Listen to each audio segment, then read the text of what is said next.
Сәлеметсіңдер ме балалар? Ана тілі пәнінен 96-шы сабақ заттың санын білдіретін сөздер тақырыбын өтетін боламыз. Алдымен ережені есімізге түсіріп алайық. Заттың санын білдіретін сөздерге қанша, неше, нешінші деген сұрақтар қойылады. Мысалы, қанша 5, қанша 7, қанша 10, неше 20, нешінші 20-сыншы, нешінші 50-ші. Жақсы. Олай болса суреттерге қарайық. Суреттерді нені көріп тұрмыз? Дұрыс айтасыңдар, сандарды көріп тұрмыз, және алмұртты қолды көріп тұрмыз. Жақсы. Балалар, неше алмұрт тұр? Дұрыс айтасыңдар. 6 алмұрт. Келесі, бір қолда неше саусақ бар? 5 саусақ бар, дұрыс. Екі қолда 10 саусақ бар. Жақсы, жарайсыңдар. Олай болса, бірінші жаттығуға қарайық. Бірінші жаттығу, мәтінді оқы. Мәтіннің тақырыбы көкек. Көкек алма бағына қонды. Күні бойы көкектеді. Бір мезгілде оның жанына кептер ұшып келді. Күні бойы көкектедің. Неге өзіңді сонша қинадың? Сен немене? Есің дұрыс па өзіңнің? Деп сөкті көкек. Қатты ашуландың ғой. Саған жаным ашып келіп едім, деді кептер. Мені бұдан былай көкек деп атама. Енді не дейміз? Мен бұлбұлмын. Тамылжыған әнімді тыңдасаңдаршы. Бірақ ол қанша тырысса да бұлбұл бола алмады.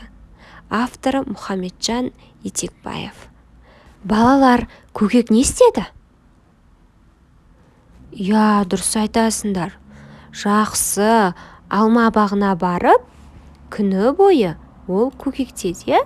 Келесі, көкек пен кептердің сөздерін рөлге бөліп оқи қойыңдар. Жақсы, жарайсыңдар. Балалар, көкектің ісі дұрыс болды ма? Дұрыс айтасыңдар, көкектің ісі дұрыс болған жоқ, Жақсы, жарайсыңдар. Келесі жаттығуға қарайық. Көп нүктенің орнына тиісті сөзді қойып жаз. Бір қолда неше саусақ бар? Дұрыс айтасыңдар. Бір қолда 5 саусақ бар. Келесі, біз нешінші сыныпта оқимыз? Дұрыс айтасыңдар. Біз бірінші сыныпта оқимыз. Келесі, мен нешінші партада отырамын? Дұрыс айтасыңдар. Мен 3-ші партада отырамын. Енді балалар, осы сөйлемдерді дәптерімізге көркем етіп, әдемі етіп жазып аламыз.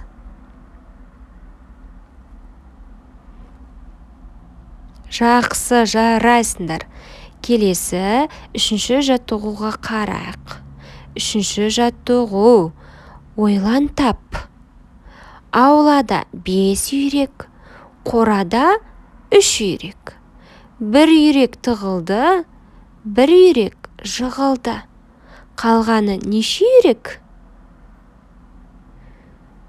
Балалар, аулада 5 үйрек, қорада 3. 5 пен 3-тің қосындысы нешеге тең? Дұрыс айтасыңдар. Барлығы 8 үйрек. Бір үйрек тығылып қалады. Екінші үйрек тағы жығылып қалады. Сонда қанша үйрек қалып тұр? Дұрыс айтасыңдар. 6 үйрек қалды. Жақсы, жарайсыңдар. Осымен біздің сабағымыз аяқталды. Каналға жазылып, лайк басып, комментария қалдыруды ұмытпаймыз. Сау болыңдар, балалар.